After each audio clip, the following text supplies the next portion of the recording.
When I think of a time travel related story, then I'm usually thinking of something quite epic in some way. Probably the first thing that springs to mind for most people when time travelling is mentioned is Back to the Future, with its cleverly woven storyline. If you take someone of my generation, then you might also get memories of Day of the Tentacle springing up as well, with its equally clever time travel related plots. I'm digressing a little, but my point is that if you bring up a story with time travel in it, then you raise expectations of a long, clever, overly complex plot line, something which I happen to really enjoy. Unfortunately, the manga I'm most recently finished reading, The Girl Who Runs Through Time, is not one of those, despite featuring time travelling. But don't write it off just yet, let me review it in its own right first. The Girl Who Runs Through Time stars Kazuku, a Japanese high schooler who suddenly realises that she has the power to travel through time. So does she use this power to stop her parents meeting and erase her own existence? Nope.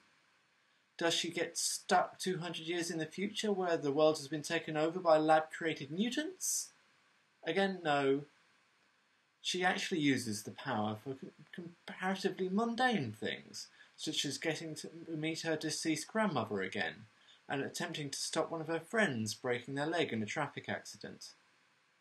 All of this makes for a far less exciting plot, but I can't help but feel that Kazuku is being far more sensible than Marty et al. Were. Anyway, what I've just said probably sounds like a criticism of the manga, but in fact it's probably the manga's best point. The Girl Who Runs Through Time isn't aiming to be overly complex or clever, it's just aiming to be a charming little story, and it succeeds brilliantly. The main focus of the manga is about people's feelings and relationships rather than the threat of world domination, and it pulls it off quite well. While reading, I always found myself getting drawn into the plot, wondering what Kazuku would do, or wondering what would have happened had she done something different. In fact, while it was a very nice short story, I think my main disappointment when I finished the series was that I found myself wishing that the ending hadn't happened. I wanted there to be more, the plot to still be going and Kazuku to still be time travelling.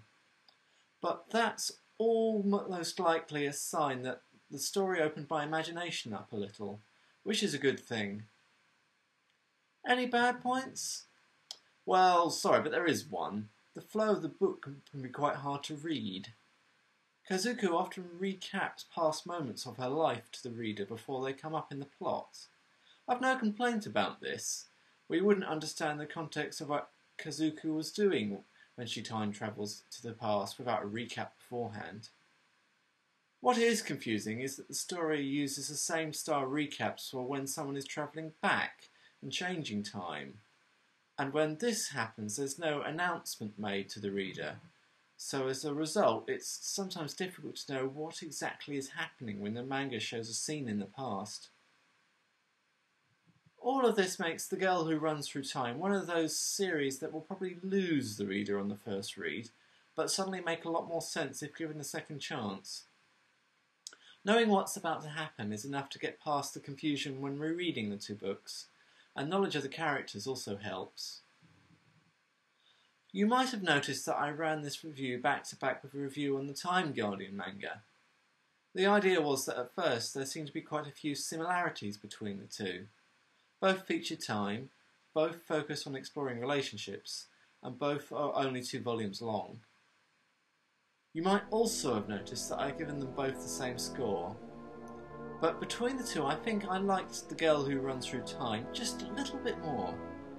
While I wish it were longer, the story doesn't feel like it was deliberately cut short, and I also felt that it succeeded at what it was trying to do a little better. Okay, so it's not epic, it's not grand, but it is a charming little story.